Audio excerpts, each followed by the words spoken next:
Hey, what's going on? If you want to get a complete system that makes melting fat easy and is 100% automated, then I want you to go to the link that's on the bottom of your page right now. YouTube doesn't let me make that link clickable, so you're actually gonna have to type it into your browser, or I also put the copy of the link in the description, so you can click on that or type it into your browser. All right. For now, enjoy the video, and after you're done with this video, make sure to go to that link to get a complete fat melting system.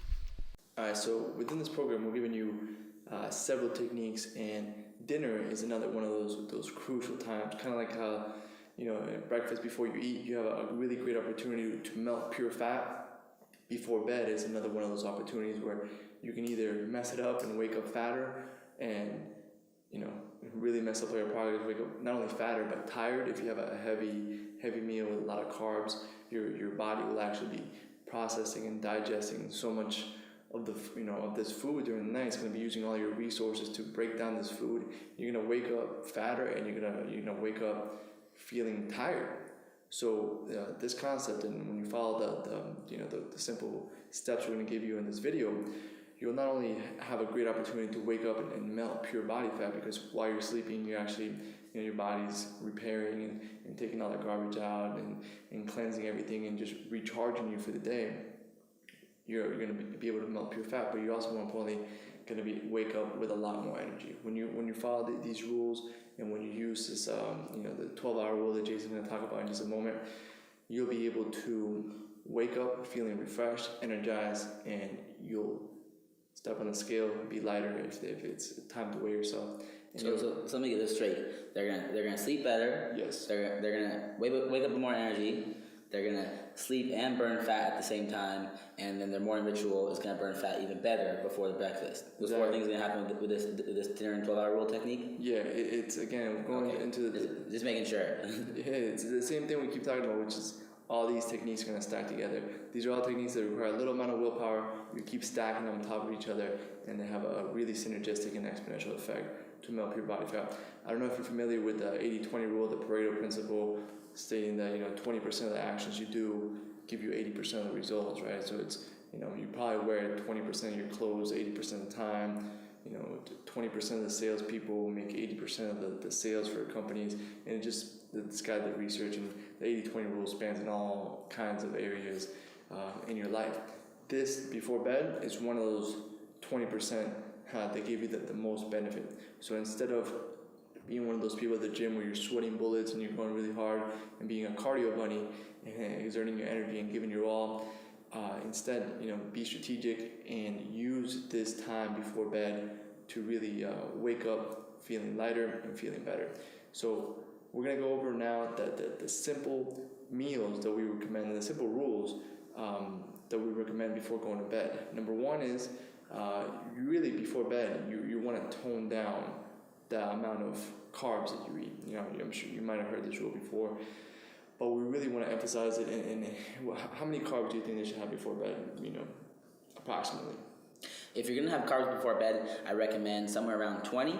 But there's two angles you can take this. You can take the more drastic angle where you're gonna do no carbs as far as sweet potato, none of those kind of things, and you're just gonna do protein and veggies, and the veggies is where you're gonna get your carbs from. And this is advanced and a little like a streamlined approach to burning fat a little faster.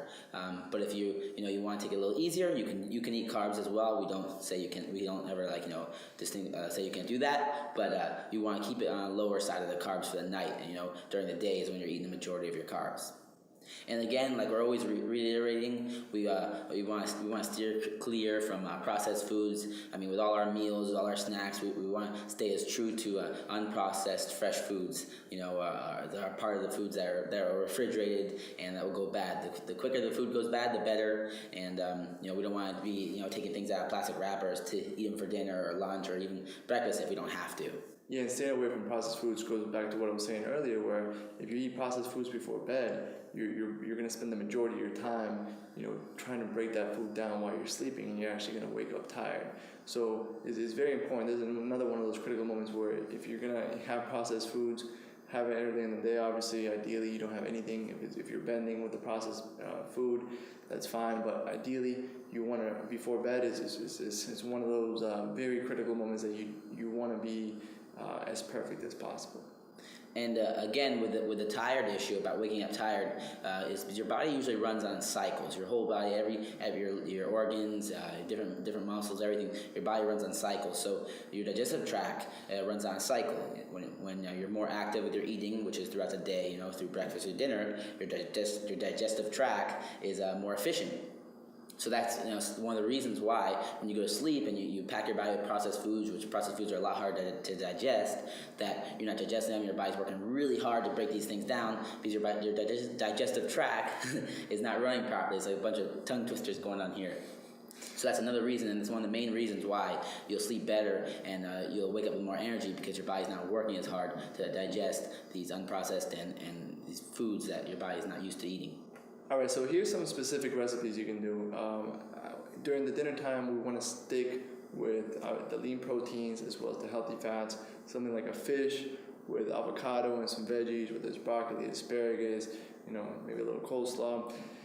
And we really want to stay as far away from the carbs as possible, and we want to replace the carbs at nighttime with a little bit of fat. We can eat things like, for carbs, we can eat things like sweet potatoes. For fats, we can do things like coconut oil, we can do avocado. What other fats you got there? We got olive oil, we got a little bit of almond butter maybe. We got... You can do nuts. Obviously all the nuts come from. Walnuts. That's where the coconut oil and the almond butter comes from. But basically with the fats, just we'll tap into the fats a little bit. Fats are not bad at all. They're actually really good for you, your brain. Hey, what's going on? If you're enjoying the video so far, do me a huge favor and click on the like button below. You'll get your good deed for the day out of the way. It helps me out a lot. Also, go ahead and subscribe and leave a comment. Something as simple as good video or I enjoyed the video. It really helps me out with YouTube. Alright, here's the rest of the video. Runs off pure fat, which is lipids. But fats, there's two different types of fats, and we want to stay away from one, and we want to be on the other one. And things like like how avocado is packed with fat, that's good fat, and we want to be on that. Sometimes I'll hear people like, oh, you don't want to eat avocado, it has loads and loads of fat, but it's really healthy fat. Again, if you eat 3 avocados a day, it's too much. Everything in moderation, it's bad for you. But the fats that are in candy bars and processed foods, those are not good fats, and those are not doing anything for us except stacking on our our rolls on the side of our stomach. All right. So good fat and bad fat, big distinguish. We gotta make sure we distinguish those two things, and make sure we are eating the good fats because they're good for us. They help us run better. They help our body process food and work as a better machine to eventually get lean and get that automatic 6-pack. All right, so I know that before bed is one of those moments where some people use food before bed as kind of a sleeping pill. So they eat a lot, and then it'll actually put them to sleep. So if this is you, it's good to find certain foods that put you to sleep. Okay, if I'm having one of those moments, usually I can go to sleep no problem. But if I'm having one of those nights where I'm just tossing and turning, you need to have a real, healthy snack, something 100 to 150 calories, where you can just eat it, kind of, get your stomach to calm down and go to sleep. So have that emergency snack so you don't wake up in the middle of the night and just stuff a bunch of food in your mouth. For me, if I have one of those nights I can't sleep, I have a little bit of yogurt with a banana or half a banana depending on what it is. Again, I get satisfied. It's just something to stop my stomach from rumbling, and I go back to sleep and I wake up feeling great, just fine with that little snack. And remember also that after dinner is a snack time. So dinner you're eating really clean, and as well with the snack you're going to eat good as well. And then after that you're getting to our 12-hour rule. And the 12-hour rule is just going to work like we keep on saying. It's going to work synergistically with everything else. It's going to help you burn fat throughout the night. And then on top of that, when you get up and you do the morning ritual and your breakfast, you're going to be burning even more fat. So the 12-hour rule is just. The 12-hour rule stands for the last meal of your day and then the first meal of your day are going to be 12 hours apart. right? So if you have dinner at 10 p.m., your first meal is going to be at 10 a.m. Yeah, it's just basically whenever you ate last or whatever. If you had a banana at 11:30 p.m., you're not going to be able to eat another drop of food or another grain of food until 11:30 a.m. So it's very simple. You're just doing 12 hours between last food consumption to first food consumption, and that's going to allow your body to burn through all your glucose, which is your the carbohydrates that you're eating throughout the day, and get into the second line of energy, which is your stored fats, and it's going to eat away those love handles throughout the night. Yeah, and as well as breakfast too. So sometimes I'll eat at 11, and instead of waking up and eating whenever I wake up, I know that I had my last meal at 11. So I'll do a little bit of a fast. I'll do a little intermittent fasting, and I won't eat anything until 11, and that really allows me to, if I do have that snack for whatever reason, I have that yogurt and banana at 11 because I couldn't go to sleep for whatever reason, then I make a mental note, and the next day I might push my breakfast back, later, or my first meal later, so that I continue to burn the fat and I turn my body into a fat burning machine. We want to use those two moments, that fast when you breakfast and then before bed. Those are critical moments to burn pure body fat. Most of the day, you're kind of just speeding up your metabolism and giving your body fuel. That gap right there is really where you're going to be melting pure fat from your body and stripping blocks of fat, week after week, so that you get ripped and you start seeing your six pack in no time. And this is one of the things, one of the rules, this 12-hour rule is extremely basic, and it's one of the things that I really never bend on, and I always stick true to it because it's that 20% that gives me the 80%, and it's a thing that's going to really make that big difference. And it's something that humans have been designed to do and have been doing for centuries now, and just recently, since we have this modern technology and fast food chains, all these things open 24/7, we haven't been sticking to it. But back in the day, let's go back into the caveman days. If sunlight was out, we were more active. We obviously we can't see in the dark. We're not nocturnal, so we're active. We're eating. We're building. We're doing something. It's nighttime. Around 7 p.m., 8 p.m., depending on the daylight saving time or whatever that is. And then you stop eating. You go to sleep and it gets dark, and you wake up. When it gets light again, which is again between 7 a.m. and 7 p.m. So you have that 12-hour gap, where you're sleeping and relaxing and not doing much, and then when you get up and the light comes out, you eat and you get active again, and you start eating. So the fasting is totally natural, and that's how our bodies were designed, so they can clean out, and again we can stay lean and mean and trim and get that automatic six-pack. Beautiful. So implement the 12-hour rule.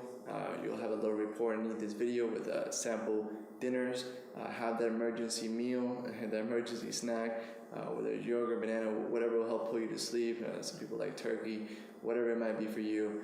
And make sure you don't break this one rule. This is really one of those critical ones. Like Jason said, it's a 20% that gives you 80% of the result. So make sure you make this one of your top priorities, following the 12-hour rule, making that gap between dinner and breakfast 12 hours and not breaking that no matter what. All right, that's it for this video. We'll see you on the next one. Hey, real quick, one more thing before you go. I want to make sure you know that there is no correlation between how hard you work and how much fat you melt or how much muscle you build. All right, there's enough science, enough data out there that there's absolutely no correlation between hard work and results. All right, there's a difference between movement and achievement. All right, if you want to learn my best tips, what I call the 5% hacks that allow you to get maximum results, maximum fat loss, maximum lean muscle gain, I want you to go to the link that's on the bottom of this page, or you can click on the link in the description. All right, you're going to get a complete system for melting fat in an intelligent and streamlined system. I'll see you there.